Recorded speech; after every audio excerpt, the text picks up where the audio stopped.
Mutual Benefit Corporation. It's Tuesday, May 7th, 9:30 a.m. in the boardroom, and we do have a quorum, and it looks like we have one member on Zoom at this time. So I want to remind everybody to please silence their phones. And we will begin with the Pledge of Allegiance. Please join me in pledging allegiance to our flag. I pledge allegiance to the flag of the United States of America and to the republic for which it stands, one nation, under God, indivisible, with liberty and justice for all.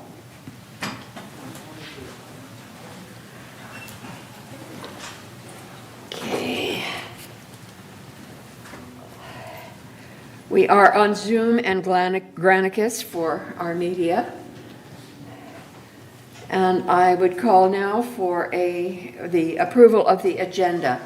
Has everybody read the agenda? Is there any additions or corrections to the agenda? Seeing none, are there no objections? We will approve it without objection. And the same with our minutes. We have two sets of minutes, our regular board meeting from last time and our agenda prep meeting. Do we have any additions, corrections to either of those sets of minutes? With no objections, we will approve both of those and set them for file. Report of the chair. Jim hopes to join us by Zoom a little bit later today. We all keep him in our thoughts and prayers because he has some real big problems right now. So we're hoping that all goes well. All right. Otherwise, I have no chair's remarks prepared this morning, so we're going to zip right through here and go to the CEO report. Good morning. Thank you, Honorable First Vice President, members of the board. This morning, I'd like to touch on some hot topics here in the village. The first thing I want to mention is that residents are now eligible for full-time employment with Village Management Services. The members of VMS, Third United, and GRF voted to expand resident employment opportunities to include full-time employment. This policy is made to help give VMS more tools as we still face challenges in this post-pandemic job market. So as of May 1st, which was last week, residents may apply for all full-time positions open within VMS. As with employment at any organization, there are personnel policies in place, some of which apply to former board members. To view the open positions, please visit lagunawoodsvillage.com, scroll to the site's footer, and click Careers. The next thing I'd like to mention is that Southern California Edison is engaged in emergency repairs near Gate 5. They are replacing a failing underground vault and transformer at the north end of Avenida Sevilla, north of Gate 5. There are temporary road closures in place through May 17th. Avenida Sevilla will be closed to through traffic at Via Porta during working hours, and one lane will be open to one-way traffic only overnight and on weekends until the work is completed. I also would like to touch base on the Federal Communication Commission's proposal that would adversely impact the village. The recent FCC proposal would ban bulk billing arrangements in apartments, condominiums, housing cooperatives, and so forth. As background, the village is a member of the National Content and Technology Cooperative, otherwise known as NCTC, which partners with the community to provide network programming, KNBC, KABC, CNN, Fox, etc., at bulk pricing. If this proposal were to move forward and ban bulk billing, this would nearly triple the cost of programming to the village, which is budgeted at $4.5 million in 2024. So we'd like to ask our residents to help. Residents can help by contacting their legislative representatives to express support for bulk billing arrangements and concern for the adverse impact the proposal would have on the village. especially fixed income seniors. There are 5 draft letters available on our village website under the News tab that residents can use to date and sign and send off to their representatives. If not, there are other ways to contact your representatives, and I've listed all the contact information here on the screen. We have our U.S. Congresswoman, our U.S. Senator, the Federal Communications Commissioners, the House Subcommittee on Communications and Technology, as well as the Senate Subcommittee on Communications, Media, and Broadband. But again, all this is on the village website under the News tab if you're interested in helping us get the word out to our legislators that this is not a favorable approach for our village. We're also excited to announce that the digitized docent tour developed by Media and Communications and Village Television is now on the village website. This is on the home page. All you need to do is click the Community Tour Experience link, and this will take you to the comprehensive tour experience, which is a 20-minute video that takes viewers to all destinations that are on the previous physical tours throughout the village. And so we encourage you to take a look at this video that is now available to all of our prospective residents on the website. Since mosquito season is upon us, the Orange County Vector Control District, who provides mosquito abatement services here in the village, encourages us to remind residents that they can visit the Orange County Vector Control District website, which is ocvector.org, for information and resources regarding mosquito control. And if there is a problem that you're aware of, you can submit a service request using a web form on the OC Vector website, and that's shown on the screen before you.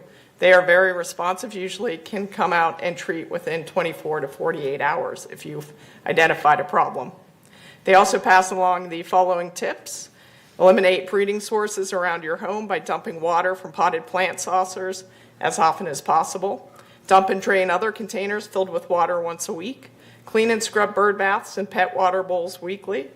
And to prevent bites, apply mosquito repellent to exposed skin before going outdoors. And then wear long sleeve shirts, long pants, and lighter colored clothing. This morning, I would also like to recognize the recent winners of the Employee Excellence Awards. These awards are presented in the fall and spring, and these highlight outstanding employees who demonstrate excellent customer service, achieve great results on projects, and regularly go above and beyond their regular job duties. These are professionals who serve our residents, exceed service expectations, and make positive impact on village living for our residents. The recently recognized employees include Paul Wynn, who is sitting next to me from the CEO's office. He's our Assistant Corporate Secretary. Good. Paul? In Financial Services, Scott Kim. He's a stock clerk in our warehouse operation and has worked very diligently to bring that to be more efficient. In General Services, we recognized Neva Farmbrow, bus driver, Preston Higgins, production coordinator from Village Television, and Guadalupe Hinojosa from Broadband, who is a technician working out in the field. In Human Resources, Dan Yost, risk manager, was recognized.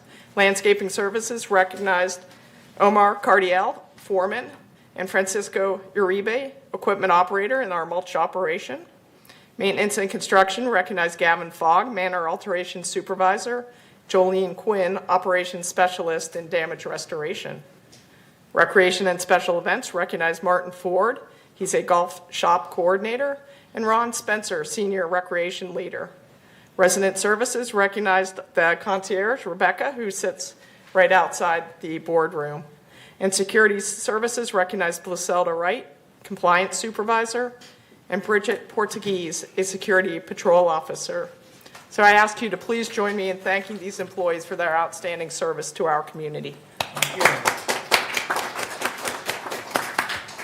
And that concludes my update this morning. Thank you very much. Thank you. I would just like to add to that while the video tour is great for prospective residents, it's also wonderful for existing residents.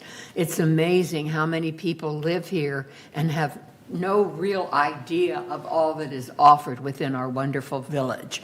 And this particular video shows a little snippet of everything, very similar to the Club Expo that we had last week that brought in so many people that I had no idea we had this. I had no idea we had this. So if you haven't seen it, take a peek at that video. Okay, we will now go to agenda item 8, the open forum. We have 3 minutes per speaker, and if you are online, you already have the Zoom address. I don't need to repeat all of that, but we do have a number, 669-900-6833, if you want to call in a comment, or you can go to meeting@vmsinc.org and have your message read if you are not here in person. Excuse me. Michaela, do we have some people who want to speak this morning? Yes, we have one in person, one on Zoom. It looks like Richard Rader will speak on Zoom. I'll call him after the in-person one. And then we have a few that emailed in that I'll go ahead and read Okay. after. So we'll start with Chris Collins. Welcome, Chris.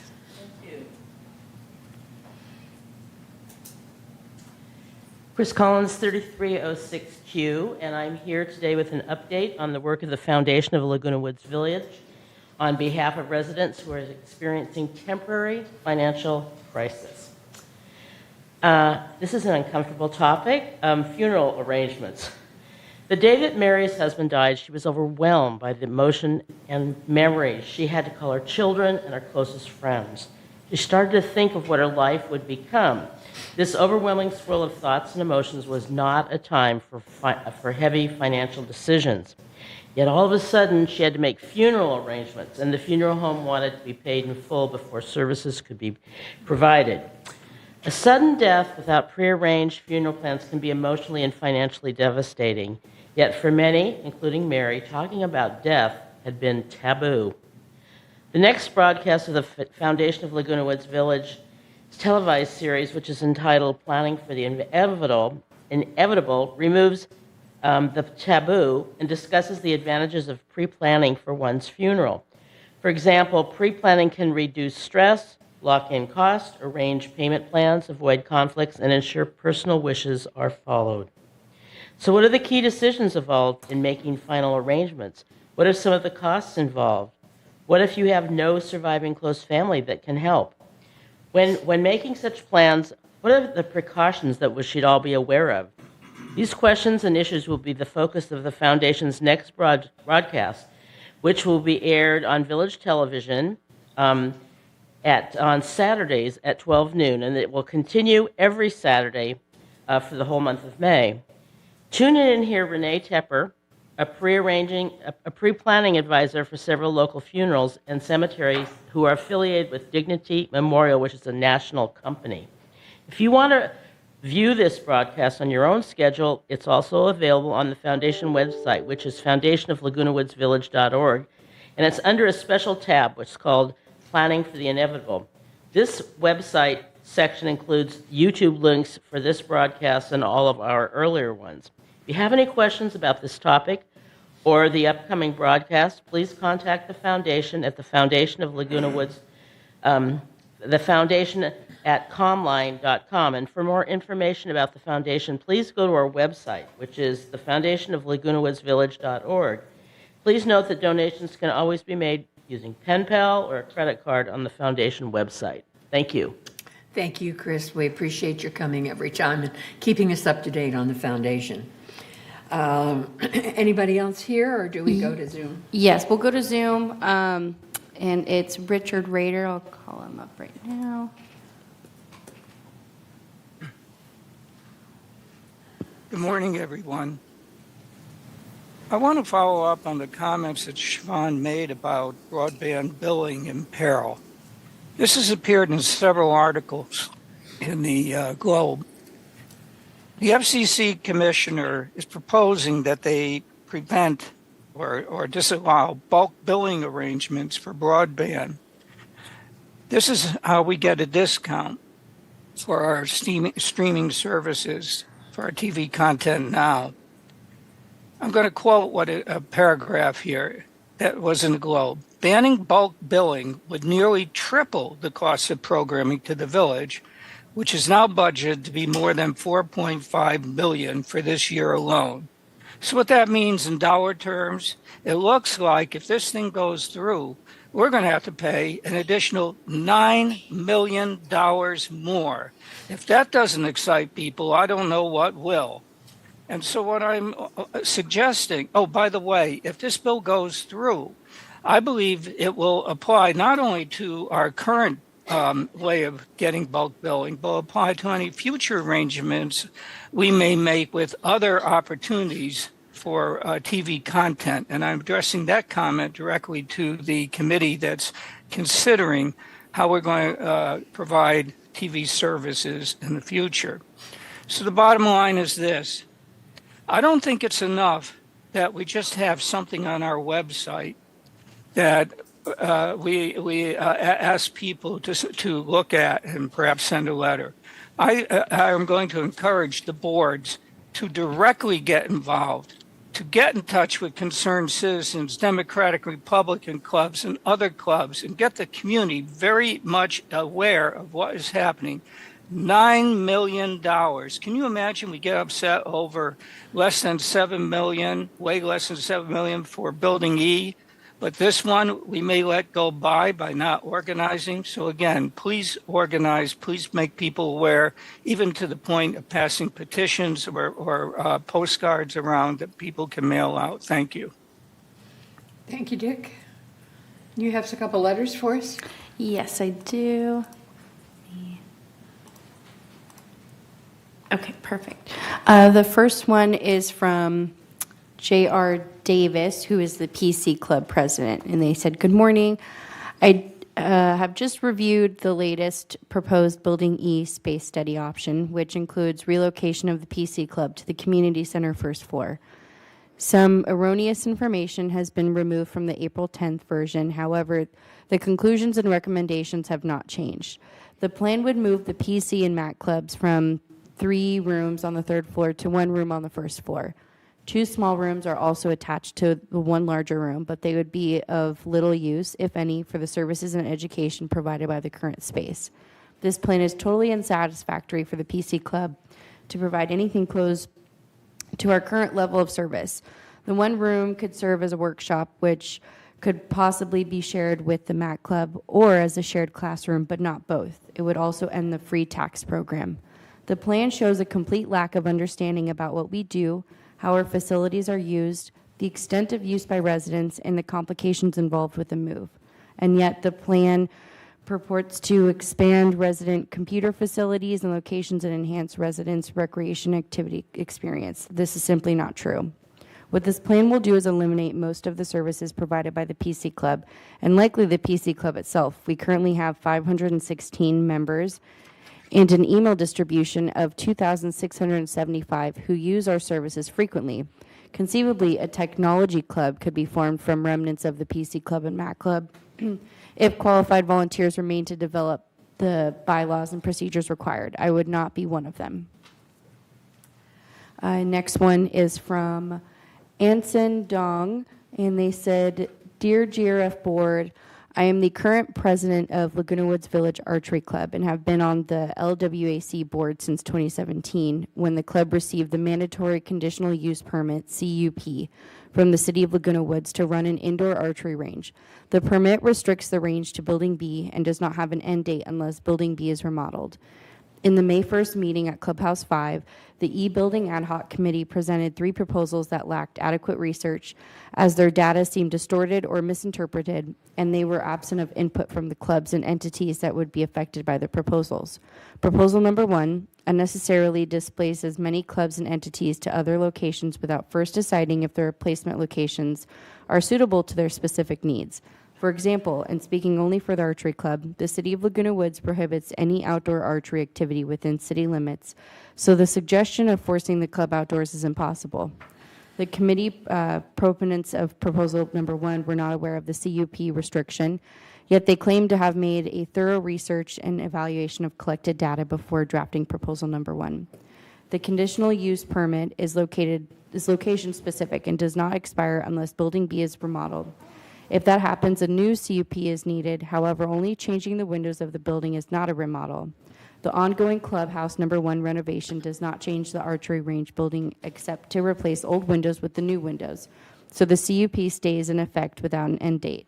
The archery activities are still safely contained within the building as required by the city. Proposal number 1 forces the shuffleboard club out of their indoor location to an external site with the rationale that earlier shuffleboard courts were outdoors, but what about the SoCal weather of strong summer heat and winter chills? Should indoor volleyball, badminton, basketball, and ballroom dancing clubs be forced to be outdoors too? At the May 1st meeting, committee member Mr. Hopkins asked for an unofficial show of hands among the audience of which proposals they were more in favor of, and proposal number 1 did not receive a single hand, while Hopkins' proposal number 2 received all hands. That is because it is the most cost-effective and does not interrupt, displace, and/or hurt any clubs. And as seen at the meeting, proponents of proposal number 1 continue to ignore the outspoken concern of the club members, residents, and the unanimous audience rejection. I hope the GRF board seriously evaluates and conducts a feasibility study of each proposal as to the financial and human cost of implementation. How will the proposal affect the residents and their enjoyment of the village? What are the benefits of disrupting an entire system when it is not necessary? I believe a majority or most of the village residents chose the lifestyle offered here over the real estate investment. After all, any home outside of the village appreciates faster and higher than homes inside the village, but they do not have the amenities we enjoy in the village. Most clubs have to generate revenues to exist. Next one is from John Rittenauer. They said, I'm a board member of Laguna Woods Village Shuffleboard Association, and I've been able to attend all the ad hoc committee meetings, and I felt that the only proposal that was in the best interest of the residents was presented by the chairman, James Hopkins. Our club is the second oldest club in the village, and now it's feeling threatened because there is consideration of using our clubhouse for another purpose. We are so fortunate to have a state-of-the-art clubhouse and courts, and to eliminate this and move the club to an outside location would certainly not be in the best interest of the residents, recreationally, economically, or socially. Mr. Cortez planned our village for the purpose of providing mature individuals with an active lifestyle. To remove one of the village's oldest clubs for the repurposing of administration staff would not be in the best interest of the residents, and the GRF board's first consideration should be the best interest of the residents. And then there's just two or three more emails. The next one's from D. Tucker. Hello, I have attended all 3 committee meetings regarding relocation of VMS personnel and clubs. It is very distressing to hear false statements about the work of the PC Club. We served 981 residents in the workshop in the month of April using a computer, a printer, a scanner. We prepared 1,220 residents' taxes this year for free. They had to come into the workshop 2 times, one to bring taxes and one to pick up taxes. We served 170 residents in classes, one that VMS requested to teach residents how to use Dwelling Live in the portal. We do not require a resident to be a member of the club. All residents are welcome. All volunteers staff the workshop, the tax program, and the classes. Please consider the valuable service to your residents and the club, the PC Club provides. And second to last is from Linda Vanderlind, and they stated, this statement is regarding the Building E replacement proposal to move Laguna Woods Village Archery Club to 2 possible places, Clubhouse 4 outdoor open area from Clubhouse 1 Building B. In order for Laguna Woods Archery to open the archery range, we applied a conditional use permit from the City of Laguna Woods in 2016. The club paid $4,000 deposit to the city and worked with the city for a few months, which involved with environmental study, public safety assessment, sheriff department inspection, and city's attorney's legal review. This conditional use permit is only designated to Clubhouse 1 Building B, the specific range location. If we were moved to Clubhouse 4, another new CUP would have to apply for that specific location. Building Committee member Nancy Carlson and Andy Ginocchio also suggested GRF has indicated that our conditional use permit is expired upon Clubhouse 1's renovation. We don't agree. For one, the permit was issued by the city, not GRF. Therefore, only the city has that decision right. 2, there is absolutely no construction alteration during this renovation for archery range except the new windows are installed. If the public safety is not compromised in any way, upon city's inspection by this new window installation, the permit should still be valid. Based on the zoning code and municipality code of the city, outdoor archery range is extremely prohibited in the city boundary. We believe before the E-Building Committee conducts a cost analysis towards this proposal, a feasibility study should be done first. On May 1st, Building E Committee meeting, committee member Nancy Carlson emphasized twice that Bridge Club brings in lots of money and Pickleball Club donates lots of money. We believe every club should have the same equal right to exist in the village, regardless if it is new or old, small or big, has money or doesn't have money. To purposely place one bigger or richer club on top of the preference to other clubs is just simply unfair and wrong. And the last email is from Jerry Ludlam. And Jerry stated, please do not accept the proposal by Andy Ginocchio, Nancy Carlson for the relocation of the clubs and community centers to buildings B and C. On April 24th, Andy conducted a tour of buildings B and C for Ambrose Hung, Mabel Tam, and myself.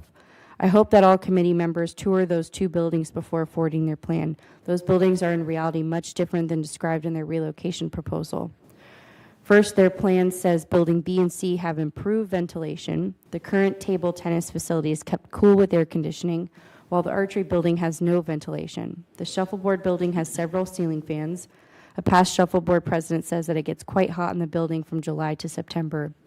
The relocation plan does not mention the addition of air conditioning to buildings B and C, since that would add a lot to the cost. If air conditioning were added, it would be two separate systems cooling 9,000 square feet. Current table tennis room is 6,400 square feet, so the monthly cooling cost would be much higher.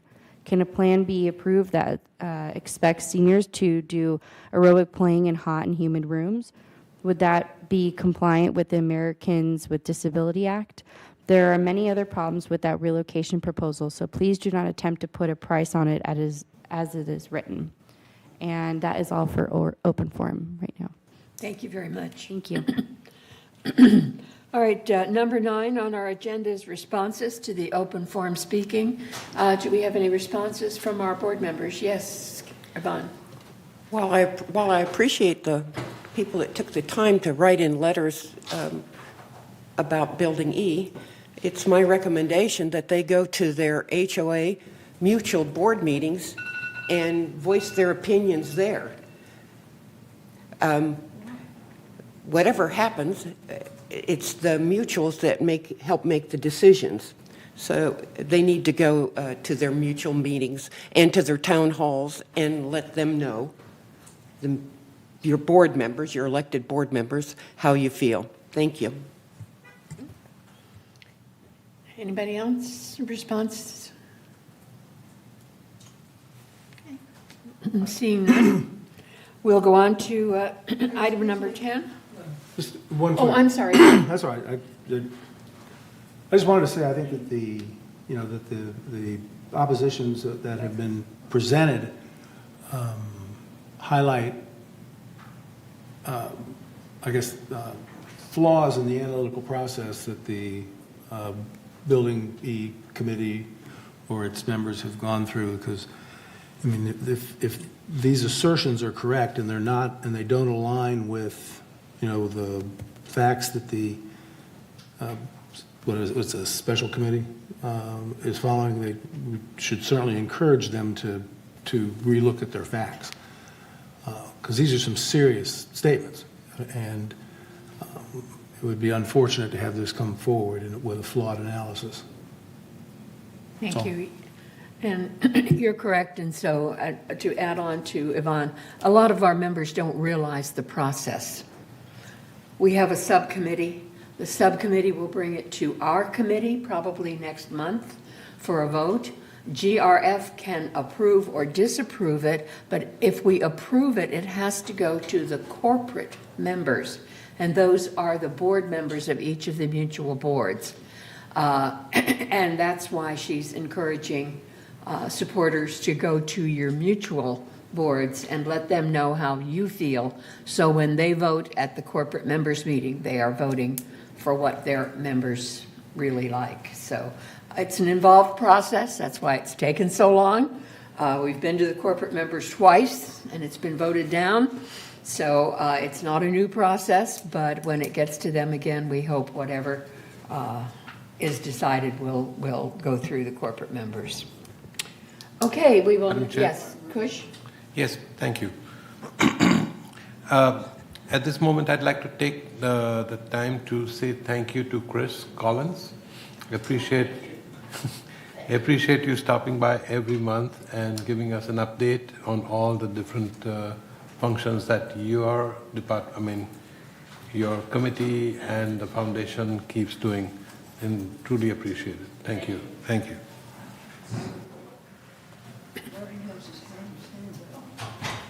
Okay. Martin, did you have a response you wanted to make? If I could, please. Yes, please. Thank you so much. I'm so sorry. I'm on the wrong slide. That's really good. No, you're fine, right there.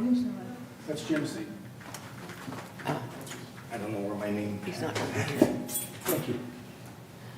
About the space planning, I don't agree with President Hopkins' statement that VMS is not involved. I believe that I know that they were the ones that got the Austin group for us to give an estimate.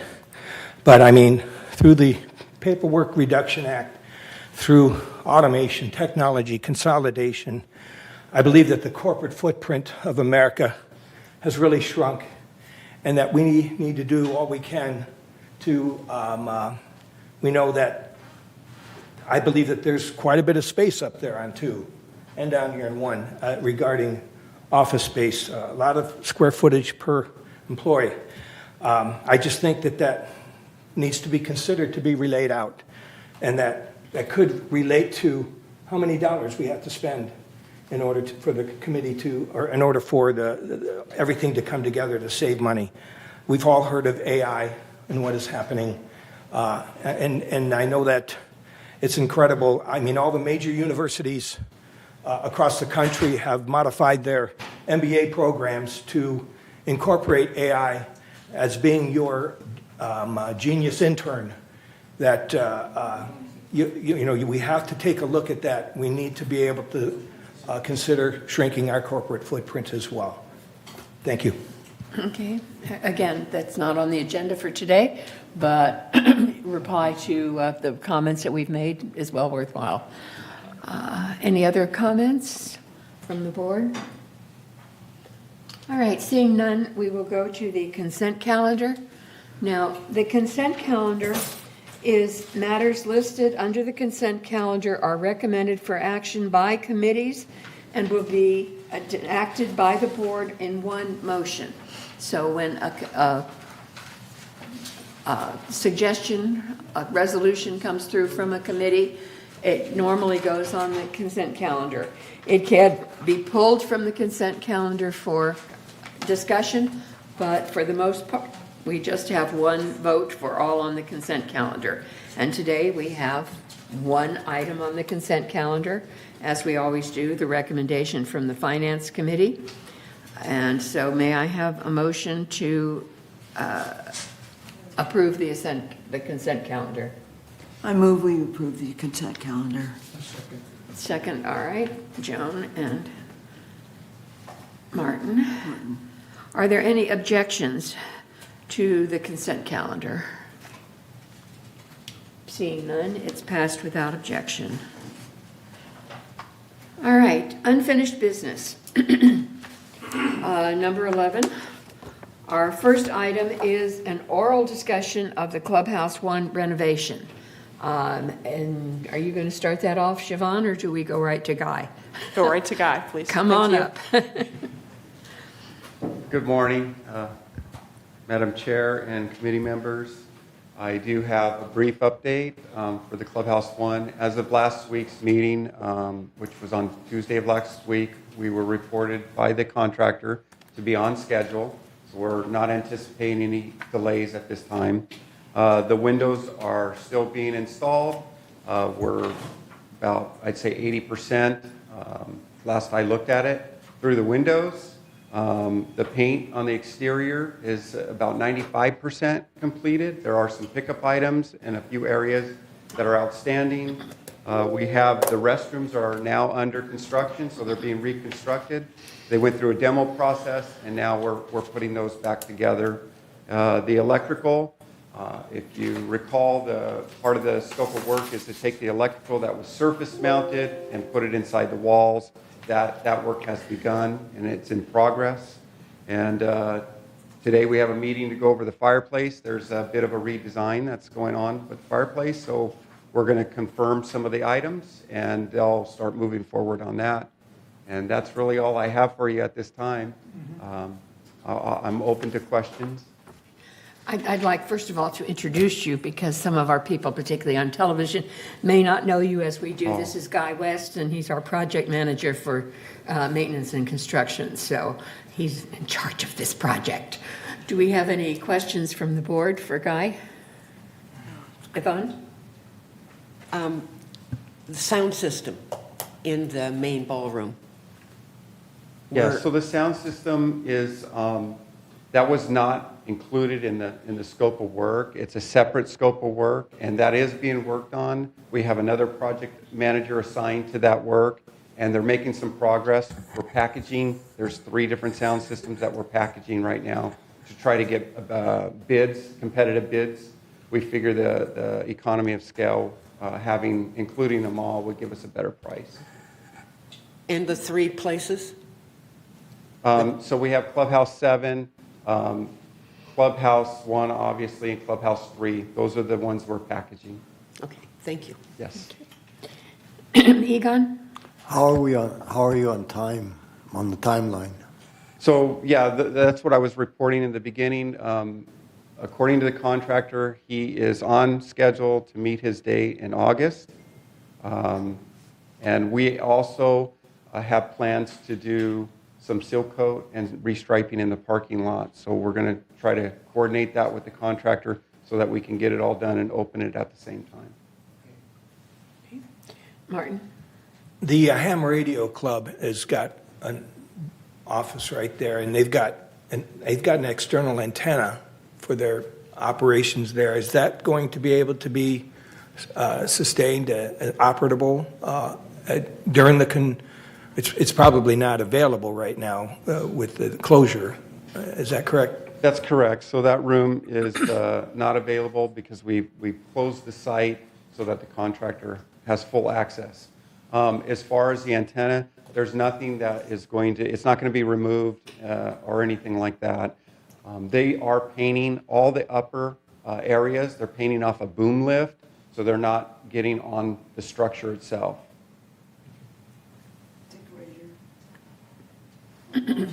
Okay, Dick, you had a question?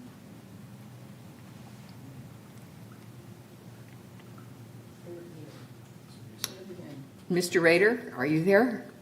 Yeah, the unmute sign just came up. Thank you. Am I correct that Clubhouse 5 sound system is scheduled at some point to be upgraded? And if so, would you not want to include that in the package of speaker systems that you mentioned so you might get a lower price? So right now we're not working on Clubhouse 5. I will look. That may be something that we can ask Recreation.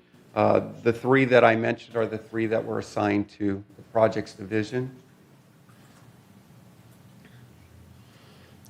Any other questions? Okay, thank you, Guy. Thank Doing you. a great job. Thank you. All right, our next item under unfinished business is to entertain a motion to approve the Community Fitness Center television schedule. Jen, will you read the? Oh, I'm sorry. Hi. Sorry, real quick, just wanted to let everyone know we have been monitoring the usage of the Clubhouse Fitness Center, or the Community Fitness Center, and we are going to be cutting back an hour in the evenings. We'll be closing at 8 o'clock instead of 9 o'clock. That's basically just because we don't have many users at all after 8 p.m. So we're going to cut back a little bit there. We're going to continue to monitor attendance. If people come to us and there's a need, we will extend it, but we just don't see that need right now. Also, Pool 6 will reopen with extended hours on Memorial Day weekend, which is May 24th 25th. And this will open up a few additional hours while we have classes and kind of consolidation at the pools, a little bit of congestion, so that'll help get some of the people that just like to get some water therapy and floating. It's not appropriate for lap swimming or heavy exercise, but it'll be an additional space for some of our people to go. And as a reminder, the Clubhouse 1 construction area is closed to the residents. I know there's a lot of curiosity right now, but we need people to stay out of that area. Security will be called. Unfortunately, it is trespassing, so it's just for the safety of the residents. Thank you very much. Okay. And that includes directors. Okay. Now, let's get to the next one, which is the motion, and would you read the resolution Right. for us, please, Joan? Resolution 90-24-XX, Community Fitness Center television schedule. Whereas the Community Fitness Center located at the Community Center moved from the third floor to the first floor in 2016, the televisions were added for the enjoyment of those using the fitness center. And whereas many resident complaints have ensued throughout the years, but complaints increased significantly during election seasons, resulting in arguments between residents and staff being accused of election conspiracies if televisions do not display the news channel of the viewer's choice. And whereas on March 14th, 2024, the Community Activities Committee reviewed and recommended changes to the Community Fitness Center television programming. And whereas the variety of channels was selected as non-competitive and non-controversial, and staff will adhere to these channel selections with the option for discretionary change. And whereas the schedule will be posted near the television and is subject to change based on channel availability, closed captioning availability, or change in programming. And whereas to be consistent with the recent Golden Rain Foundation resolution for television programming at the Clubhouse 1 Drop-In Lounge, staff proposes the following viewing schedule for the Community Fitness Center television. Television 1, this is from 6 a.m. to 9 p.m. No, 8 p.m. All right. Television 1 will be showing National Geographic. Television 2 will be showing CBS Sports Network. Television 3 will be showing Destination America. Television 4 will be showing the History Channel. Television 5 will be showing the Travel Channel. And Television 6 will be showing ESPN.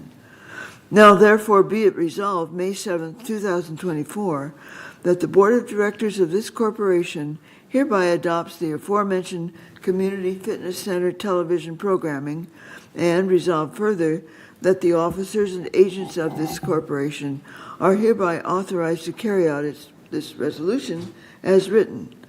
I move that we approve this resolution for the Community Fitness Television Center. Television schedule. I'm fine. Do I have a second? Yvonne? Okay. Okay, any discussion or comments on it? Yes, Egon. I think this is much ado about nothing. I regularly, go to the gym, and there's very few places within each range of each television that you can even see the picture while you're actually exercising or doing whatever it is you're doing. There's no sound, of course, and then for most locations, it's impossible to read. In some locations, you have to crane up like this with your neck, and it's a neck injury in the making. We sincerely hope we don't spend money on the refurbished Clubhouse 1 gym, that recreation center, that we spend further money to continue this nonsense with watching televisions that are not watchable in a sense when we get to finish that project. Thank you. Any other comments from the board? Seeing none, are we going to vote on screen? Otherwise, we'll go, are there any objections? I guess we're going to get a screen. I don't have one. I don't see it on other people's screens either.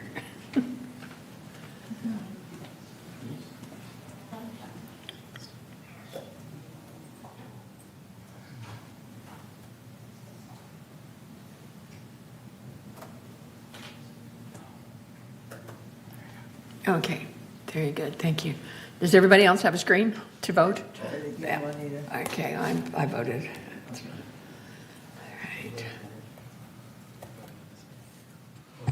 All right. Gan, can you submit your vote?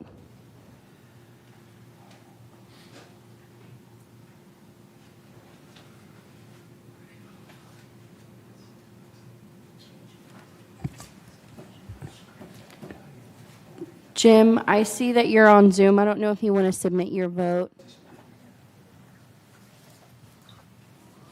My vote is yes. Okay, thank you. And then, Reza, what's your vote?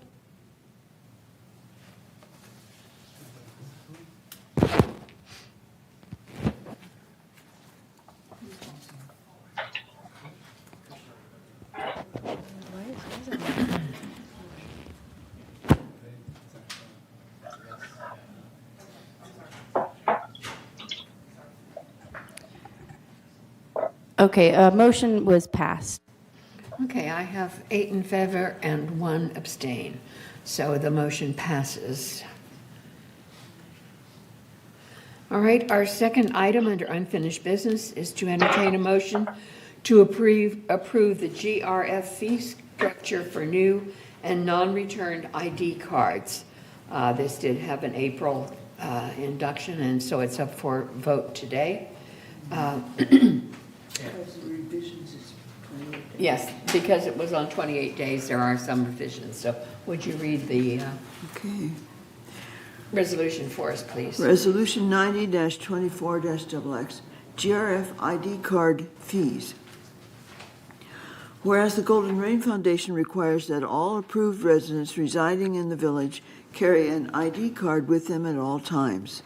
And whereas the Community Services Division issues ID cards when a resident is approved to reside in the unit. And whereas all owner members, non-owner occupants, and tenants are required to return their ID cards at the time residency is terminated, and failure to do so may result in unauthorized entry into the community or use of GRF facilities. And whereas all GRF ID cards should be identified in one resolution and placed on the website to provide transparency and improve communications. Now therefore be it resolved, June 4th, 2024, that the Board of Directors of this corporation hereby establishes the following fee schedule relating to the GRF ID cards. A new card for a non-owner occupant is $25. New cards for new resident owner members, no charge. New cards for lessees, sub-lessees, renters, and lodgers, it's included in the application processing fee. ID card renewals, that's lessees and mutual 50 only, no charge. Non-return or failure to surrender ID cards for all resale, non-escrow transfer, leasing, rental, and occupancy, including caregivers, transactions, it's $125. Non-refundable. Replacement card for lost, destroyed, or stolen cards, $60, non-refundable. Replacement card for worn and unreadable cards, no charge.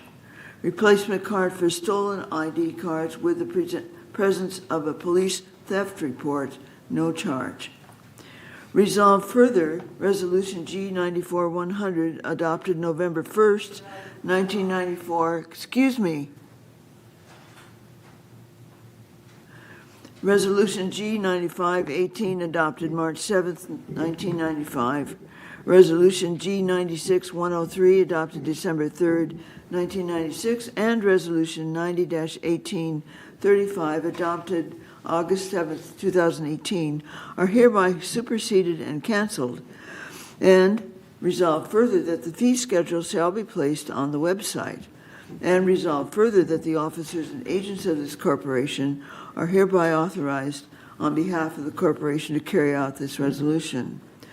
I move that we approve this for discussion purpose only because of the changes and postpone it till next time for a final vote. Do I have a second? Donna seconds. Donna, thank you.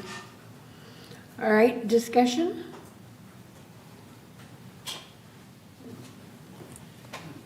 Any I objections? don't see any. Any objections? Any objections to moving this to the June agenda for a final vote? Seeing none, it's moved without objection.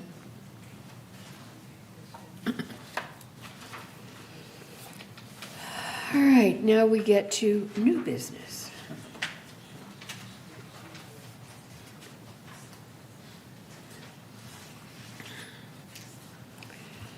And our first one is to entertain a motion to approve a donation of $1,000 for the installation of a new 30-amp 2-pole speaker breaker at Clubhouse 4 Woodshop.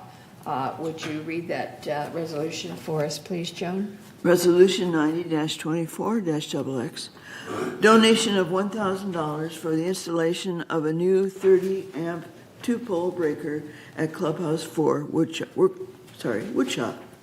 Whereas a resident proposed to donate $1,000, it should be, okay, for the installation of a new 30-amp 2-pole breaker, which would also require installation of pipe and wire from an existing panel to be in a new drop location.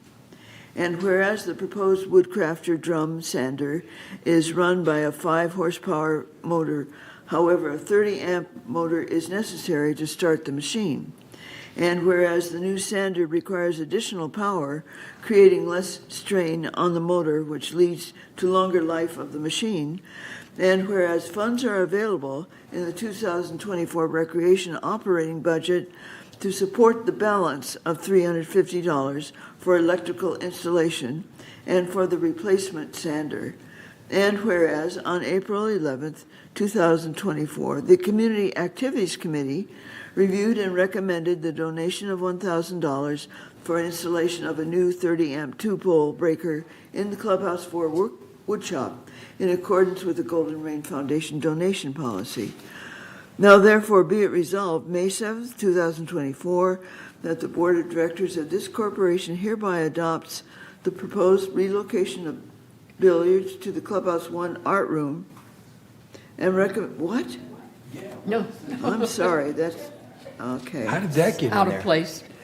That's, okay, they're recommending, That's coming up in I'm sorry. the next one. Okay, I know, just a minute, just a second. Hang on. I'll get the right wording. Oops. Oh, dear.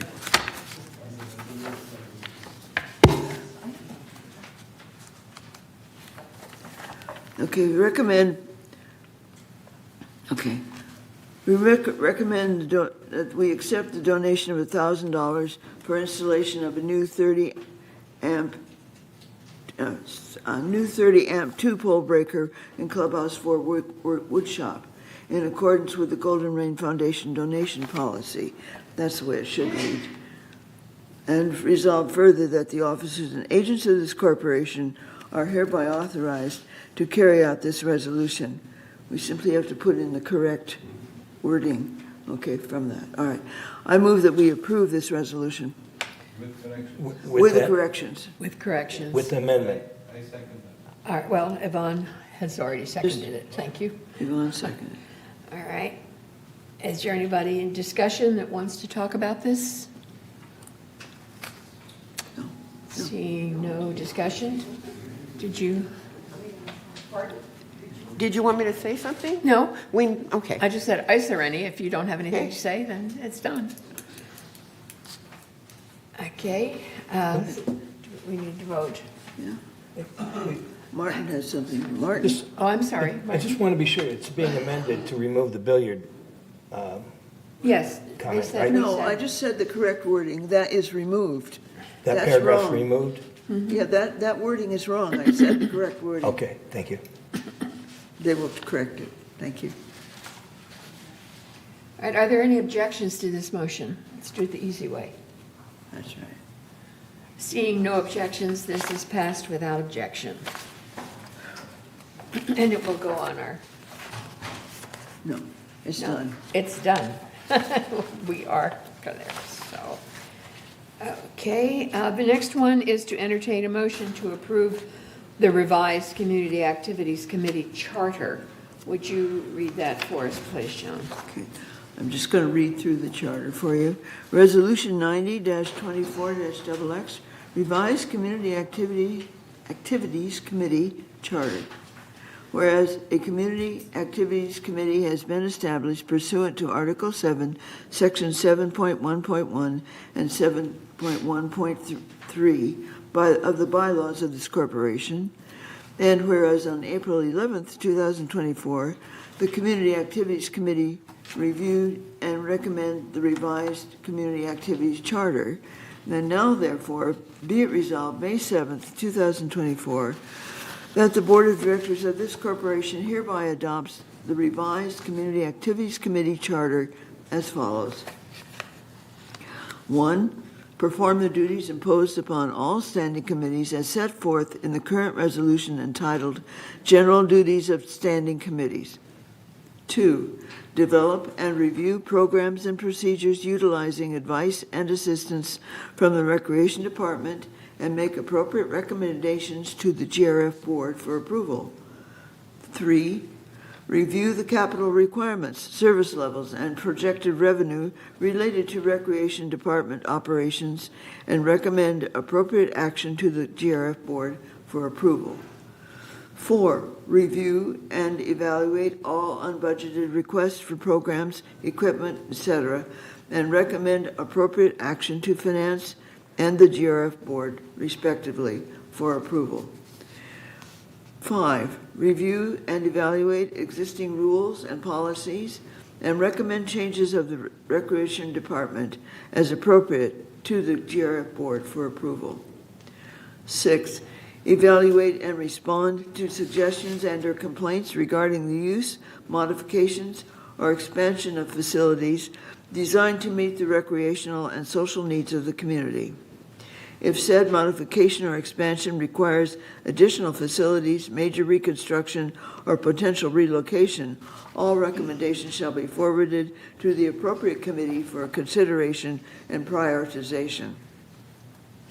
7. Consider recommendations and encourage the participation of residents in the diverse recreational, social, educational, and cultural activities and programs provided and/or sponsored by this corporation.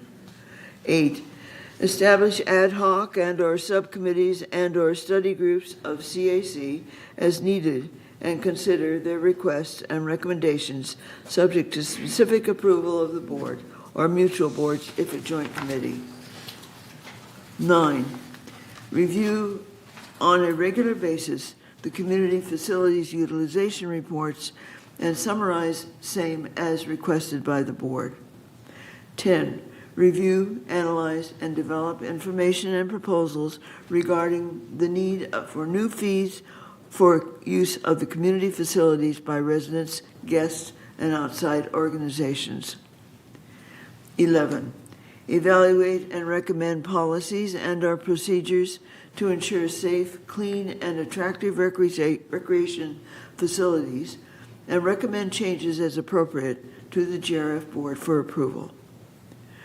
Resolved further, the Resolution 90-20-9, approved on February 4th, 2020, is hereby superseded and canceled, and resolved further that the officers and agents of this corporation are hereby authorized to carry out this resolution as written. I move that we approve this resolution. Okay, do I have a second? Charter. Rhina, thank you. Right, a second. All right. It's important that we go over these charters every year or every 2 years because this is what our committees do, and this is where all of the action of anything that happens is brought to our board for a final decision, but all of the work is done at the committees. And this tells you, particularly for all of our amenities and clubs, this is the charter for the Community Activities Committee that oversees that. So appreciate all the work that went into updating this and getting it correct. It's Any been objections? moved and seconded. Do I have any objections to the charter for the CAC committee? Seeing none, it is accepted without objection. Okay. And next, we get to the one that everybody's come from, it looks like. And that is entertain a motion to approve the billiards relocation to Clubhouse 1 Art Room. And would you read that resolution for us, please? Resolution 90-24-XX. Billiards relocation to Clubhouse 1 Art Room. Whereas billiards has been offered at various clubhouses throughout Laguna Woods Village, including clubhouses 1, 5, 6, and the Performing Arts Center, and is now consolidated to 2 locations, Clubhouse 1 and the Performing Arts Center. And whereas during the Clubhouse 1 renovation ad hoc committee, during the Clubhouse 1 renovation ad hoc committee planning process, it was determined that the billiards room would be repurposed into a multi-purpose room, and no plan for relocating the billiards tables, which was approved by the Golden Rain Foundation Board as part of the approval of the Clubhouse 1 renovation project. And whereas consolidating billiards into one larger room would allow for the following benefits and efficiencies. First, an additional rental space at the Performing Arts Center will increase revenue. Secondly, increased operating hours. Clubhouse 1 is open every day from 8 a.m. to 10 p.m. by resolution of the GRF Board, whereas the Performing Arts Center is only open Monday through Friday from 8 a.m. to 5 p.m. Third, Clubhouse 1 is the busiest clubhouse with drop-in and reservable space. By not adding an additional reservable space, additional staffing is not needed. The demand for the 5 current reservable rooms is already too demanding for one staff member due to constant room setup changeovers. Whereas on April 11, 2024, the Community Activities Committee reviewed and recommended the proposed relocation of billiards to the Clubhouse 1 Art Room and recommended the unbudgeted operating expenses associated with relocating the activity. And now therefore be it resolved May 7, 2024, that the Board of Directors of this corporation hereby adopts the proposed relocation of billiards to the Clubhouse 1 Art Room and recommends the unbudgeted operating expenses associated with relocating the activity, and resolve further that the officers and agents of this corporation are hereby authorized to carry out this resolution as written. I move that we approve the billiards relocation to Clubhouse 1 Art Room. Second. Who seconded? Kush? Kush. All right, thank you. Thank you. All right, any discussion? Yes. Martin? So we're looking at reducing billiards by, space by 33%. Is that what, we're going from 12 tables to 8 tables, is that correct?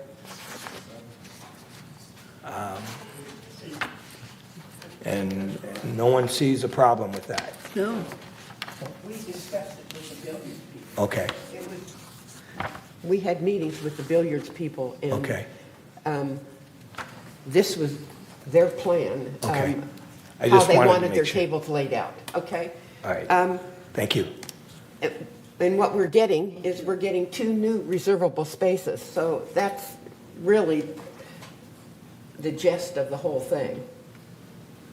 Okay, thank you. Any other discussion from the board? Egon?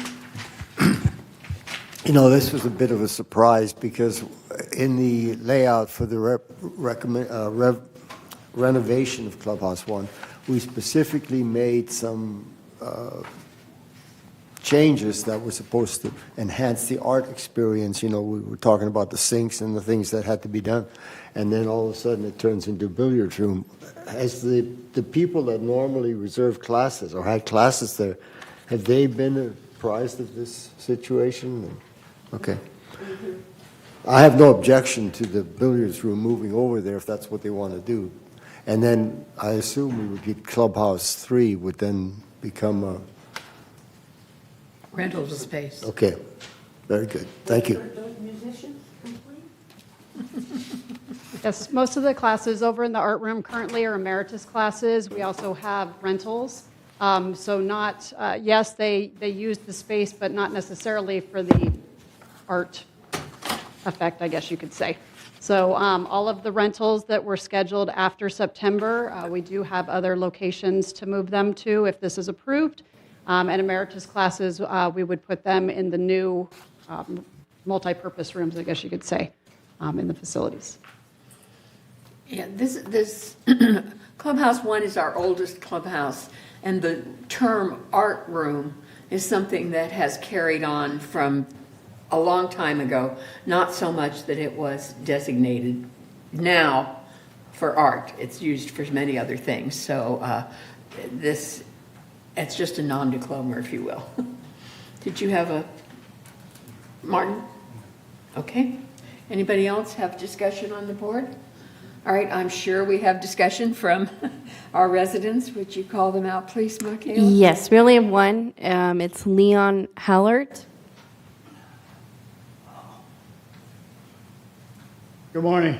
Leon Hallett, president of the Billiards Club. This is, I have to say that this is probably the most important meeting that I've attended in many years. I've been retired 20 years, but being a project manager for 45 years, I'm more nervous at this meeting than I was at a $1 million job, you know. So this is very important, not only to the Billiards Club, but to the residents of Laguna Woods Village. They come in here every morning. That now we're open over at the production building, and it's amazing how many people really come and play. I don't think you see a lot of the people on the list because we have to educate them to walk in and sign in, and they so many times do not. This has been a home that we've been looking for. I've been here 11 years. I was a Sunbird for 5 years before that. We have been looking for a home for the Billiards Club for many, many years. And we are down to, as you saw in the original paperwork that I drew up for you, down to 7, 8 tables, where before, as Mr. Martin mentioned, we had 12. Actually, we had 16. And in the sheet that the secretary read, billiards at 5 and 6 have been gone for years. So we really only had Clubhouse 1 and 3. They did a beautiful job on 3. And I expect that the new home will be just perfect for us, really, right now. We bring in, it's going to be a showcase for other communities. We bring in outside, we plan on bringing in more outside communities to play in tournaments with us. Right now, we go to Seal Beach. Seal Beach comes to us. Last year, we served a luncheon, which they do for us. We have now contacted Irvine Center Senior Club. They want to come and see and play us also. So it's a growing thing, and to have a permanent home where we can serve coffee in there. We're going to be a little luncheon space there. There's going to be some tables on the side. It's absolutely perfect. And I can thank the people, I think the billiards people are here now, if you raise your hand. I guess we have a little bit of a majority here right now. I'm only a spokesman for them, and everybody here that you see in the background works at this. I can thank so many people here and we take care of the room. We clean the tables, we clean the balls. Keith is in charge of, without him being in charge of one, he took care of 1 and 3, and still does. So we're looking forward to an approval. It's been a lot of hard work from everybody. I can mention names, but I don't know if I'm supposed to or not. But Leon, your time is up. okay, then that's it. Thank you very much, and I appreciate all the work that everybody has done here. Okay. Thank you. Thank you. Just to be clear, you're speaking in favor of this? We appreciate it. All right, thank you. Michaela, any other speakers? And nobody online? Oh, Sorry, I don't have a speaker card, but Ellen Leonard. I'm on the CIC committee, and we approve this. But now as he talks, it makes me wonder, Seal Beach is going to be here, Irvine's going to be here. Am I going to be able to bring my grandson and come and play? Will there be a table? Will all the tables be taken? Will there be something left for the residents? Absolutely. those are tournaments that are one-offs, they're Yeah. not continual. I get it. So you know, we've never turned down the residents when we're having a tournament. Our tournaments are on Saturday afternoon for about 3 hours. So we never turn down a resident that walks in and wants to play. If Thank we're you. on Off-topic, Thank point you. of order, Right. off-topic, Yeah. let's just go on. Okay. Allison?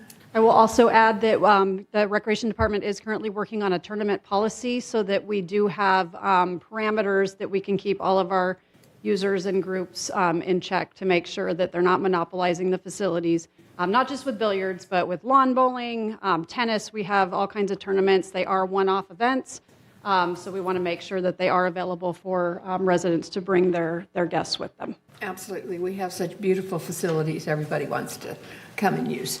So that's great. Any other discussion? One more Do I have any thing. objections to this? to One more moving it thing I forward? want to mention, that all of the activities that we have here in the community are for all of the residents. We have clubs, but all of the activities are for the residents. Thank you. You don't have to belong to the club to use them, right? Okay, I'm asking again, is there any objections? Okay, this will go without objection. All right. And our next one is D, to entertain a motion to approve dog licensing and vaccination day. Joan, would you read that for us? Resolution 90-24-XX. Could you, okay, I'm going to wait till everybody wants to leave, leaves. Oh, okay. 5 billion people. Thank you very much. Fine, thank you.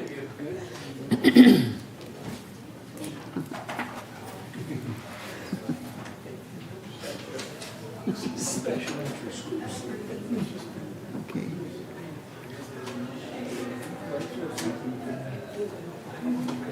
All right. Resolution 90-24-XX, dog licensing and vaccination day. All right, let's get, there we go. That door closed.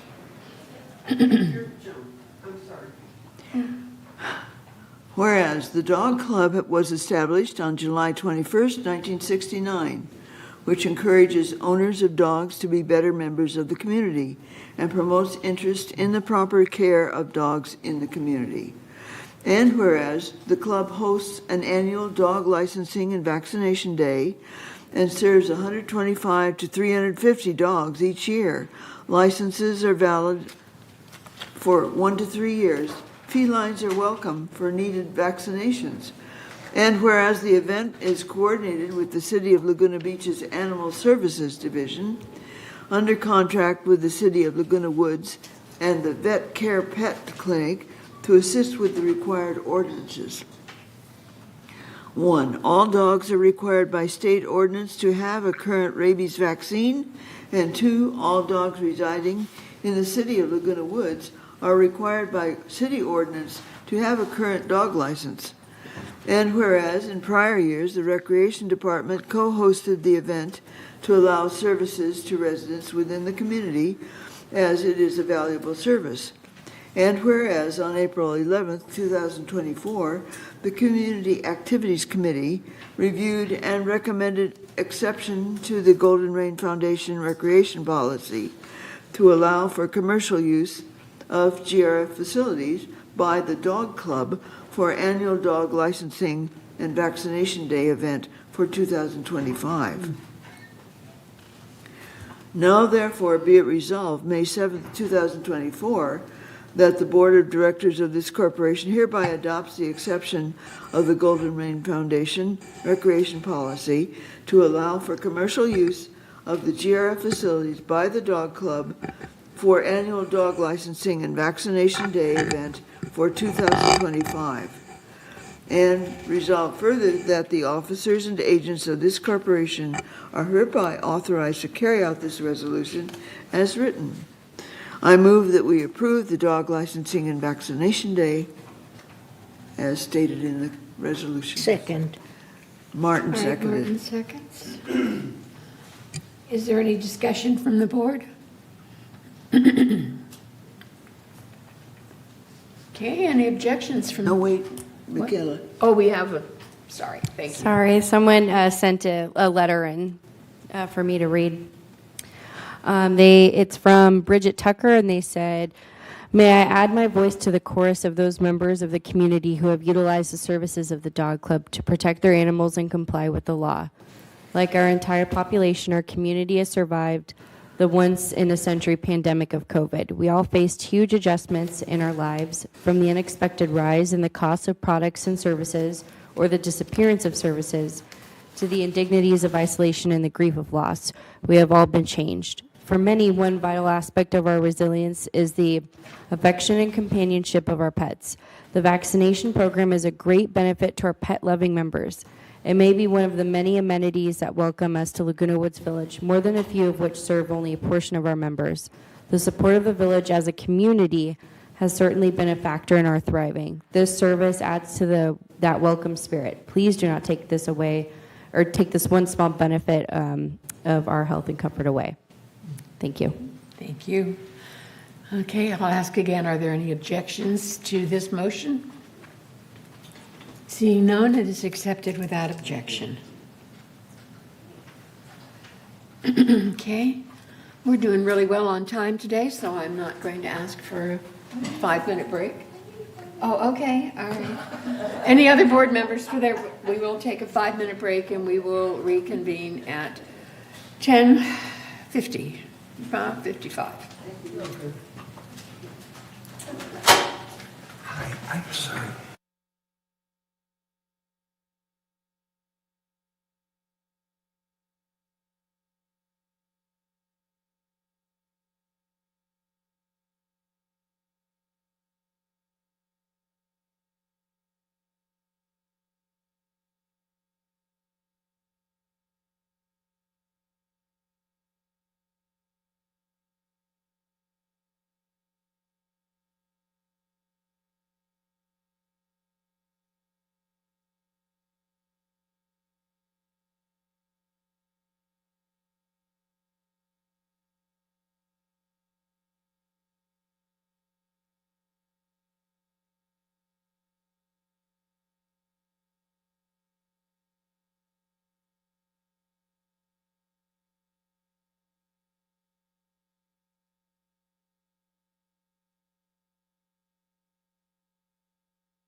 Thing on. Yep, there we go. All right, let's wait for our slide. Bingo. All right, this first slide includes all revenues and expenses, including those designated for reserves, including investment income, the transfer facility fees, and the... Yes, it is. It's even echoing. Okay. I think I'm a... First chart includes all revenues, expenses, including those designated for reserves, including investment income, the transfer facility fees, and the GRF portion of the homeowners' fees. Through the reporting period of March 31, 2024, GRF had a net revenue of $1.7 million with a total revenue of $13.1 million, total expense of $11.4 million. GRF was better than budget by $524,000, with total expenses coming in lower than budget by $681,000, primarily due to less cable programming costs and materials and supplies than anticipated. This was partially offset by revenue coming in lower than budget by $157,000, primarily due to the lower trust facility fees as a result of lower resales than anticipated year to date. Slide 2, please. All right, this chart displays the operating fund activities, which excludes the non-operating expenses, not non-operating revenues, expenses, and depreciation. This report shows a favorable variance by $570,000 through the reporting period, with expenses better than budget by $680,000, offset by non-assessment revenue worse than budget by $110,000. Slide 3, please. This slide shows our most significant operating fund variances by category, with green bars representing favorable variances to budget and orange bars representing unfavorable items. Favorable items. Overall, we had favorable variances in cable programming and franchise fees of $233,000 due to the TV programming contract renegotiation that assumes a lower number of billable households and will result in savings for the remainder of the year. Materials and supplies, $220,000, primarily due to materials such as computers, sound amplifiers, and pool supplies not yet needing replacement at the clubhouses.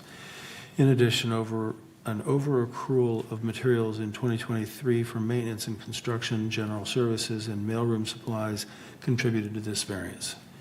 And we have an employee and compensation and related expenditures of $183,000 due to various vacancies in the landscape services for unfilled gardener positions with a slight offset in outside services, and in general services for janitorial positions and open production coordinator position in the TV studio. And the clubhouse rentals and event fees revenue of $146,000 due primarily to more event fee and room rental revenue at the Performing Arts Center for events such as King of Queens, Jimmy Buffett, and ABBA Fab tribute bands. Unfavorable. Some of the unfavorable variances included unfavorable variance of $191,000 resulting in broadband services resulting in broadband services revenue primarily due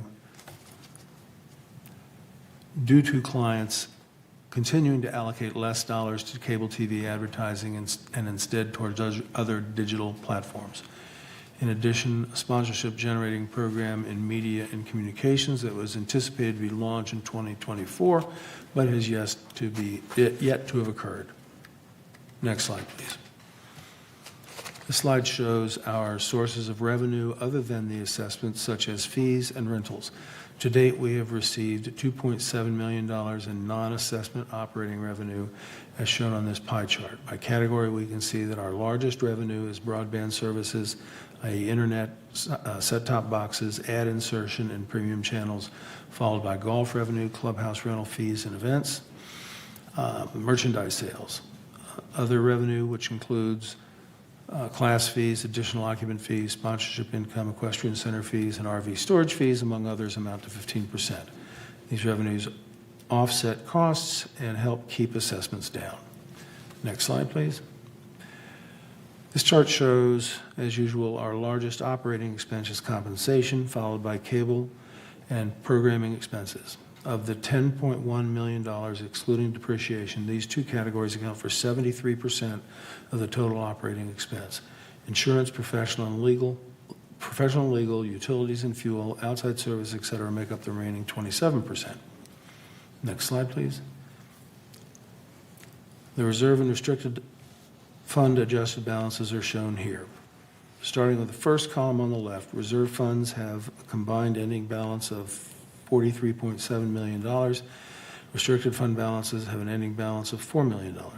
Included in this total are contributions received this year through assessments, trust facility fees, and investment earnings. The second column shows the work in progress of $9.9 million for reserve and $43,000 for restricted, reflecting the total amounts paid for projects not yet completed. And then the third column represents the resulting adjusted fund balances of $33.8 million for reserve and $3.9 million for restricted. Next slide, please. We have a slide here to show the resale history from 2022 to 2024. Community-wide sales totaled 173 through March 31, 2024. Most of these transactions generate trust facilities fees, the transfer fee, and are used as a source of revenue for our reserves. Slide 8, please. The listing on this slide gives you an idea of where the reserve money is committed. Of the $28.2 million appropriated by the board for various projects and equipment services, the remaining encumbrances against our reserve funds is $21.8 million, primarily for renovation projects. Restricted funds had a total appropriations of $48,000, and all remaining for the West Creek fuel modification. Excuse me. And then number 9, we compare our adjusted fund balances to historical balances for the past 5 years on this chart, showing that GRF has averaged $29.7 million in revenue and reserve funds and $2.9 million in contingency funds. And I think that's it. Okay, how about your Finance Committee report? Finance Committee. All right. I think this is the report. We met on April 19th. We were, I believe, primarily we were dealing with the audit. We got a department head update from Steve Hormuth, the Director of Financial Services, talked about the completion of the audit, resulting in a favorable opinion. The board accepted the audit report into corporate records on April 4. Members have been encouraged to view the complete audit report on the Laguna Village website as they wait to receive a condensed summary of the audited financials. We had preliminary financial statements, endorsements from the standing committee. One of the things that there have been slight revisions in the final, not in the audit report, but in the final records that are going to be presented at our next Finance Committee meeting. There's nothing dramatic. It's just there's some changes that were made to correct some inadvertent errors. And so that's going to be before the next Finance Committee meeting, and will come up to the GRF board as a consent calendar item, the meeting following that. Thank you. How about a report from... Quick question, Ms. Gilman? Yes. We have a resident who would like to speak. It's Ellen Leonard, if that's okay. Okay. Thank you. I had a question about the West Creek fuel modification. I don't know. That's the first time I've ever heard. All right. The West Creek fuel modification is there is a section of property I forget how many square feet it is, but it is an area that used to be thought to be controlled by the county and actually is controlled by us. And so it was overgrown and needed maintenance, and so we awarded a contract to clear that out, and then we have ongoing maintenance responsibilities for it. So that's what that is. It's just a... Why does it say fuel? Is it fuel? Burnable stuff. Oh. Fire risk. Ellen, I encourage you to come to the landscape committee meeting because there's going to be a visual presentation on that. Okay, all right. I had one other question. Where are the funds that come in from renting to Age Well? And do we rent to Lettner? Do we rent parking? Do we rent our lot to Lettner Roofing? Do we rent any section to Great Scott Tree? I'll have to follow up with staff on those specific questions. Okay. So it's, do we rent parking facilities? It's just parking. Okay, go ahead, tell us the Okay. answer. Lettner, we give them that space across from Garden Center 2, and they give us a discount, so to speak, on the work that they do here. Age Well uses our parking lot. They sign a contract every year, and they pay us for the rental of that. And they buy fuel from us, and they had to pay for that too at a premium. Great Scott? Pardon? Great Scott Tree Trimming? They're parked over there. I don't know where they're at. I don't know them. Oh, okay. I don't All know right. that one. But the only people that I know that I want to say give a deal, they give us a discount and we give them a place to park their equipment, is Lettner. Lettner. Okay, everybody else pays. Okay. All right. Thank you. Thank you. Did that answer the question? It does. Would you like to give your report on CAC now? Oh, I suppose. Okay. Microphone. Okay. Our last meeting at CAC was April 11th. The following items were approved and sent to the GRF board for consideration and approval. And I'm repeating what just happened. The CAC charter, the billiards room relocation, dog licensing, and the $1,000 donation, all of which was approved by GRF today, and I thank the board for that. At our last meeting, Mr. McCrae gave a positive report on the golf courses and the garden center, and I'd like to say that Club Expo this past month at Clubhouse 5 was standing room only. Super successful. Absolutely. And I want to thank all the clubs that participated and all their hours of volunteering. Also, I'd like to encourage, while I've got the microphone, I'd like to encourage everybody to get involved. Join a club, go to your mutual meeting or a town hall. After all, this is your village. Don't complain. Be part of the change. Anyway, that's, and our next meeting, because is going to be June 13th at 1:30 here in the boardroom. And that's all I have. Thank you. Thank you. Next, we have our landscape committee, Director Bada. Thank you, Madam Chair.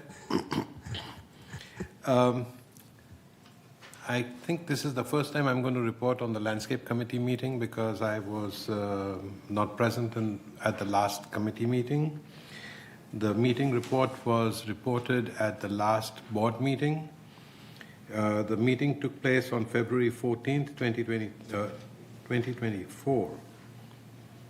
The next meeting is tomorrow, actually, May 8th, and I encourage everyone to attend.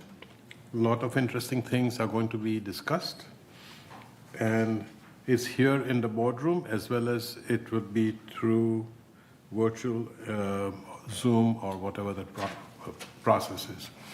The meeting is at 1:30 p.m. in the boardroom. Thank you and hope to see all of you over here. Take care. Thank you, Chris. No free lunch. All right, our next report is from the Maintenance and Construction Committee, Director Horton. Thank you. At our last meeting, there was a presentation of the new restrooms that they're going to put in at the PAC. The committee got an update on Clubhouse 1 and the welding shop and energy. The completed energy report will be presented at a later time. our next meeting will be June 12th at 9:30 here in the boardroom. Thank you. Thank you. Okay, we have a subcommittee, the Space Planning Ad Hoc Committee. President Hopkins, I see you're online. Would you like to give a report on that? Sure. Can you hear me? Yes. Oh, great, great. Our last meeting was held on May 1st. It was a good meeting.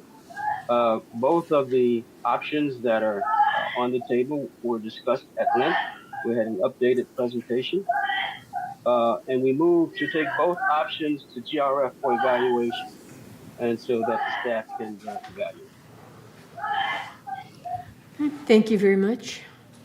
Our next one is Media Communications Committee. Chairman Milliman.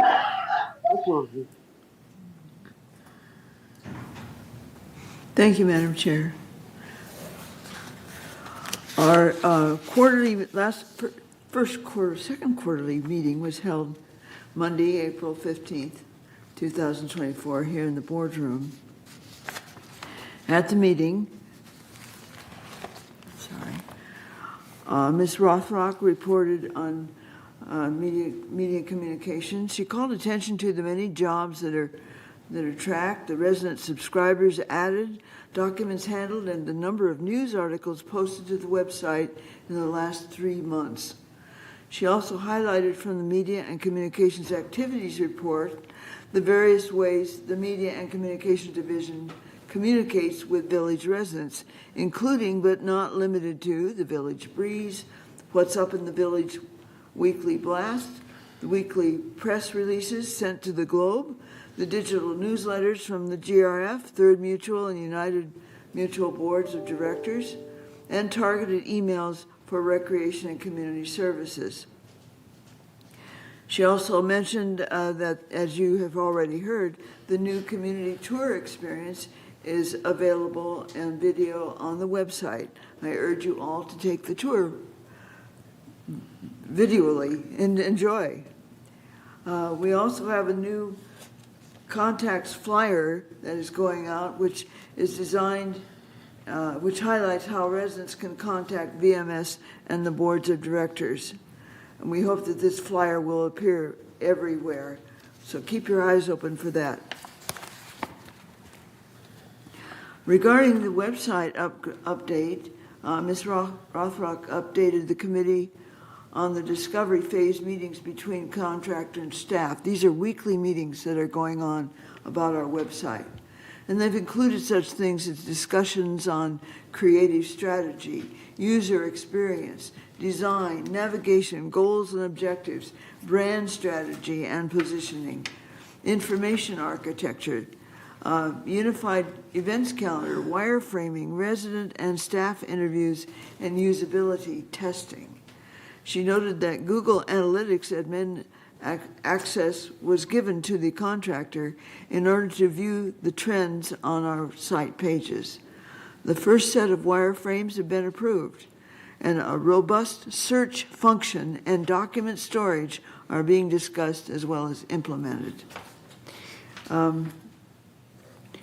This next time at our board meeting here next month, our revised charter will be reviewed and hopefully approved by our board. Today.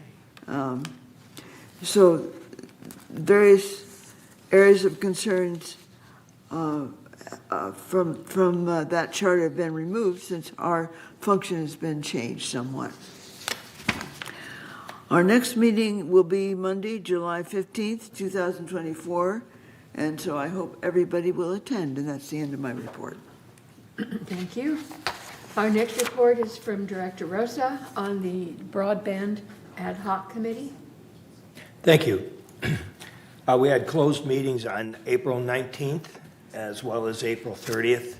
We have a closed meeting scheduled for tomorrow here in the boardroom, and also with the entire GRF board next week at our closed agenda prep meeting. And we are moving forward, and things like what the CEO reported, our directions are under my considered legal review. Okay, thank you. All right, next we have the Mobility and Vehicles Committee, Director Rothberg.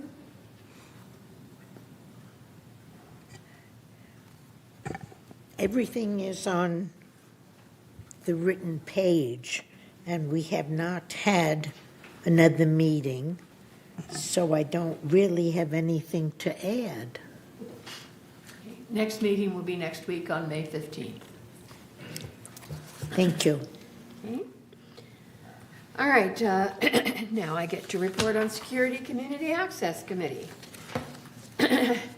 This is a committee that I'm very proud to chair. They have been doing a really good job of a lot of different items. The big one under consideration right now is reviewing the rules and regulations for traffic rules and trying to get a compilation of anything from Third and United so that we have one set of traffic rules. Also updating them so that we take out things like decals and we add things like electric bicycles and other motorized vehicles to it. And I might add that something that we discovered going through all of these rules that was very interesting was back in 2019, December of 2019, the board passed a resolution that took effect January of 2021 saying all motor vehicles needed to have an RFID. Now, during COVID, et cetera, that was not rigidly enforced.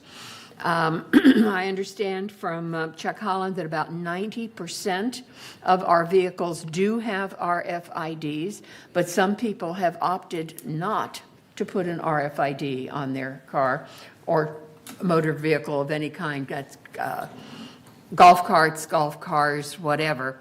And it is not optional. Basically, our rules say any motor vehicle has to have an RFID. We also talked about our resident cards and if they were quote-unquote smart cards. Apparently, the last 5 years or so, they have been a different kind of a card with a magnetic strip on the back, being more functional.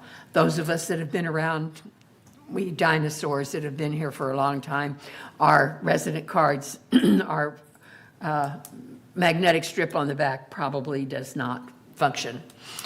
We have to come in and have it updated. So we're working on how we can do that and what our steps in the future are going to be for that. Security statistics are always interesting. It's interesting to see our statistics compared to the statistics that we get from the Sheriff's Department. Our security does the bulk of our investigations and things within the village, but there are times that the Sheriff's Department has to be called in because they are the major office that takes care of things, our security. We did look at that fee structure, which we put today, we polished today on the returned ID cards. And many different items of discussion that are coming up. At our next meeting, which is coming up on June 26th, we will be having a report that has been promised on the flashing stop signs. There are a couple of other things that have been under kind of a trial basis that we're looking at how functional they are, and so we'll look at that. Next meeting, June 26th at 1:30 p.m. here in the boardroom. And our village traffic hearings are held every month, and they were held April 17th. We had 5 different cases. The next hearings will be May 15th, These are, of course, closed for security purposes. And it's amazing how many violations we have that are given out by security that never come to traffic hearings. That's a voluntary thing. You can come if you wish to discuss it. You can go to security and see the videos that we have, and a lot of times that takes care of it. And they say, oh, I did stop there. They see the video and say, okay, I'll pay the fine. So the bulk of our violations are taken care of that way, and we only see 5-6 people a month usually in our actual traffic hearings. The next traffic hearing is next week, May 15th.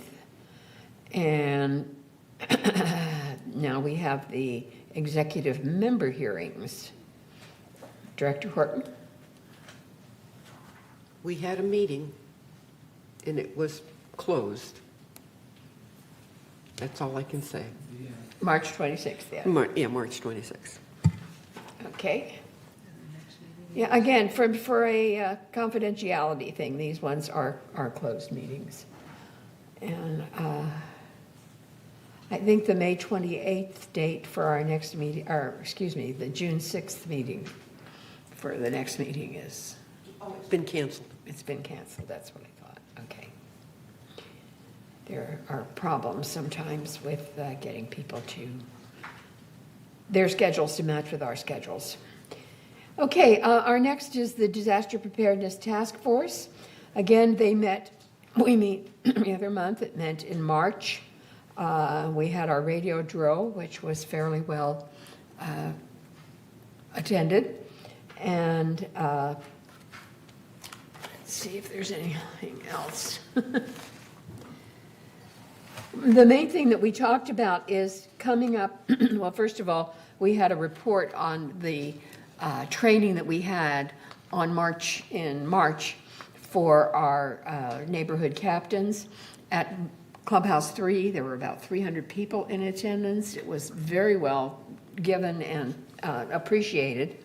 Our neighborhood captains sign up, and they're all gung-ho, and we don't have any big disasters, so there's not much for them to do in between times. So we're trying to have different trainings, Red Cross and from outside groups, that will keep them involved and know that they still are needed. The big one that we're looking forward to is going to be in September, and it's in preparation for the Great California Shakeout, which is in October. And this particular disaster preparedness expo, we're going to have vendors there with different things that you can get if you're for your shelter in place for disaster preparedness. We're going to have the mock earthquake. It's a trailer, and you go in, and it's like a 7-point earthquake that you can actually feel and know what that would be like if it came about. And some speakers and things like that. So I encourage everybody to look forward to that. There'll be more information at our meeting on May 28th, which basically is our next meeting, 9:30 here in the boardroom. And how about Information Technology Advisory Committee? What's going on with ITech? President Hopkins? Yes, I'm unable to speak extensively right now, but we meet every Friday. We meet at the last Friday at 1:30. It's a closed meeting.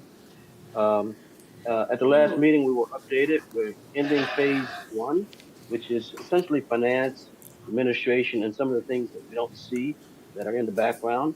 So once we end those phases, we'll go into some activities that are more visible to the public. But it is going well and as expected. And we hope to finish the entire project by the end of the first quarter of next year. Okay, thank you very much. We're moving ahead, slowly but surely. All right, our next item is future agenda items. And from our new business, we move forward with the fee structure for new and returned ID cards. I think that's the only one that has to go 28 days and go on our next agenda. Are there any other items that the board would like to put on future agenda items? Seeing none, okay. Are the ID cards on as a future agenda because of the changes? Yes. It's another 28 day? Yes, Okay, thank you. yes. Yeah, just one other thing related to that. I don't think that has to be 28 days. No. The charters don't have to be 28 days, we just approve them. Donna? Yeah, just related to that as part of the future agenda, you briefly referred to the consideration, discussion, whatever, regarding smart cards. And so that is something that I believe is still going to be on a future item. It'll be a future, I don't know that it'll be ready. It won't be right away, but If I future may, does but mean we'll put it on out so we there. don't, it doesn't get lost, but Yeah, believe me, so we don't want security it to get access lost. will not let it get lost. So, Because that was a discussion that really related to the potential for figuring out how to eliminate cards moving to friends and things. there's been such a. Yeah, so smart cards, they'd be killed the minute someone reported it lost, and therefore that would eliminate all of that. So we aren't doing There's it, been a we haven't real done it. but- advance in Yeah, but I do technology. want it on the future agenda as Right. separate Okay. but related. I will put that on future agenda. All right, let's do director's comments, and we'll start with Rhina. I'm sorry, Rhina, did you have something for future agenda? I don't remember the day, but it was 10 minutes to 10 in the morning. I was sitting at the dining room table and I felt a jolt, and I wondered if anybody here felt it. We've had a couple of small four-pointers, 4-point something or others. Some of us just take them for granted and don't bother us, but there has been a couple. I have a question. Yes, Cash. Just a follow-up on what Donna said about the smart card. What committee does that fall under? The discussion for the smart ID card for the residents? Were you referring to the smart ID card for the residents? Yes. Okay. So what committee would that fall under?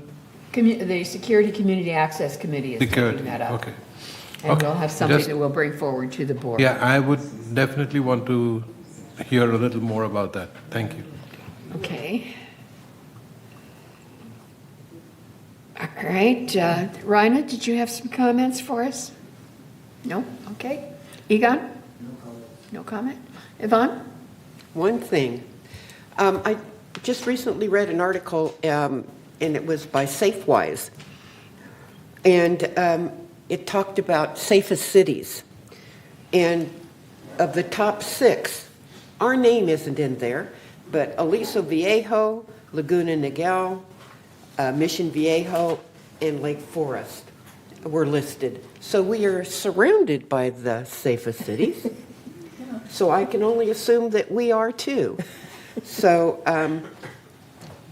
I just wanted everybody to know It's a that. good point. Our city is so small, and it's 90-some% the village, that sometimes it gets overlooked in those kinds of surveys. I'm sure. The safest city is Rancho Santa Margarita. That is, right? Okay. But there you go. Thank Okay, you. Donna, did you have some comments for No us? further comments, great meeting. Bill? Martin? I'm going to take this time There you go, to okay. emphasize about the gauntlet thrown down.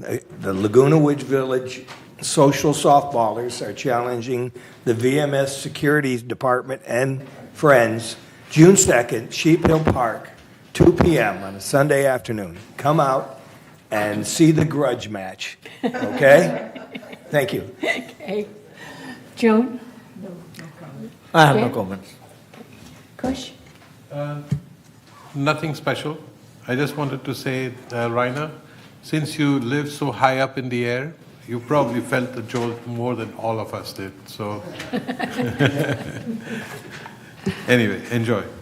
Yeah, thank you. Okay, I just want to say how impressed I was at the Club Expo. I know we only do it every other year, and it was kind of on hiatus because of the pandemic, but it was very worthwhile, and it was certainly well-attended. The only problem we had was parking. That's the usual one. Okay, at this time, I will call recess, and we will reconvene upstairs for our closed meeting at 12:30.